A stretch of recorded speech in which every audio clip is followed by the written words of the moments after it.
जैसलमेर सुनहरी रेत का सपना या सैलानियों के लिए लूट खसोट का जाल। नव वर्ष की चकाचौंध में सवालों के घेरे में पर्यटन व्यवस्था। नमस्कार, आप देख रहे हैं पीके टाइम्स। मैं हूं अजय जाखड़। आओ ढलती मंजिल रात, जैसलमेर मारो प्यारो लागे सा। इस लोकगीत और थार की सुनहरी रेत की कल्पना के साथ हर साल हजारों देशी विदेशी पर्यटक जैसलमेर का रुख करते हैं। सोनार किले की भव्यता, हवेलियों की नक्काशी, गड़ीसर की शांति और समखुड़ी के धोरे सब कुछ मिलकर जैसलमेर को देश के शीर्ष पर्यटन स्थलों में खड़ा करता है। लेकिन नववर्ष 2026 के जश्न के बीच यह सवाल फिर गूंजने लगा है कि क्या जैसलमेर अब भी एक सुरक्षित और भरोसेमंद पर्यटन स्थल है या धीरे धीरे लूट खसोट का अड्डा बनता जा रहा है।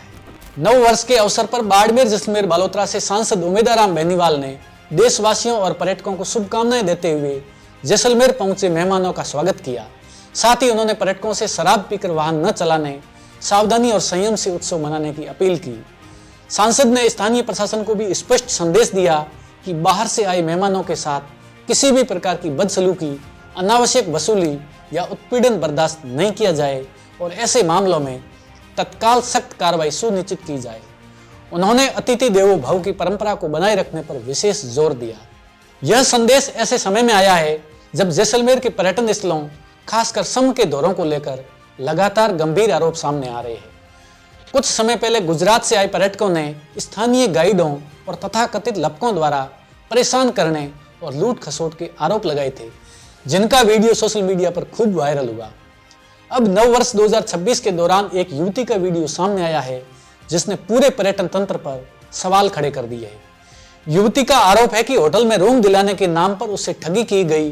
पूरी जैसलमेर में भटकने के बाद भी ढंग का कमरा तक नहीं मिला और आखिरकार बेहद सामान्य सुविधाओं वाले कमरे के लिए एक रात के 10,000 रुपए वसूले गए।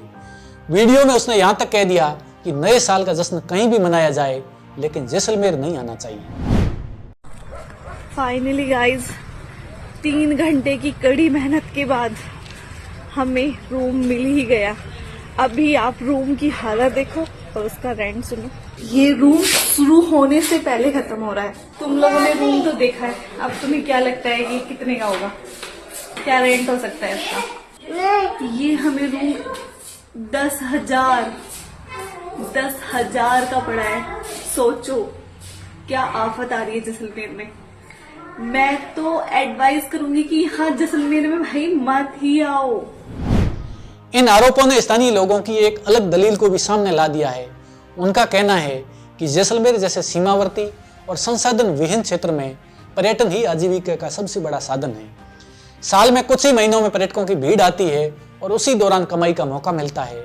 लेकिन सवाल ये है कि क्या कमाई के नाम पर मनमानी, डर और ठगी को जायज ठहराया जा सकता है?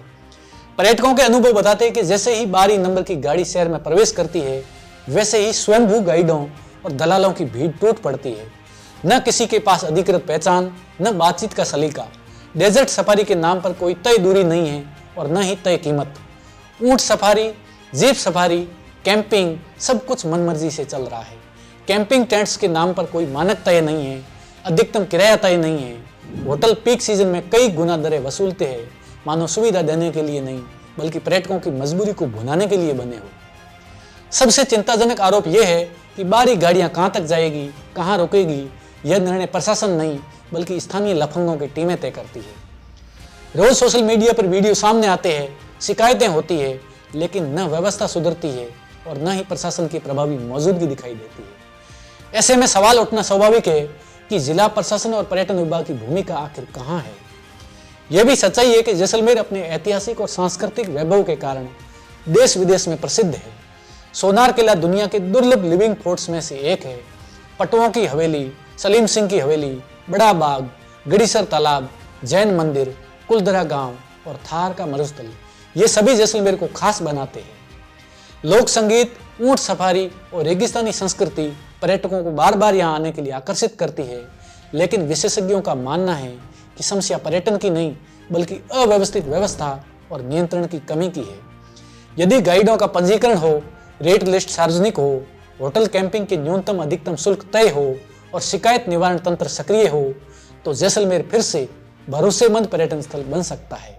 आज जैसलमेर दो छवियों के बीच खड़ा है। एक और इतिहास, संस्कृति और सुनहरी रेत का गौरव, दूसरी ओर ठगी, अव्यवस्था और वायरल होते वीडियो से बदनाम होती छवि। सवाल सिर्फ पर्यटकों का नहीं बल्कि जैसलमेर के भविष्य का है। तो आखिर जैसलमेर पर्यटन स्थल है या लूट खसोट का अड्डा? इसका जवाब प्रशासन की इच्छा शक्ति, व्यवस्था की पारदर्शिता और स्थानीय समाज की जिम्मेदारी तय करेगी। वरना डर है कि अतिथि देवो भवः केवल भाषणों और पोस्टरों तक सीमित ही न रह जाए। तो इस खबर को लेकर आपका क्या कहना है, कमेंट करके जरूर बताइए और देखते रहिए पीके टाइम्स, क्योंकि यह है राजस्थान की आवाज। मरुधरा से खुद को जोड़ने के लिए सब्सक्राइब करें और बने रहें पीके टाइम्स के साथ।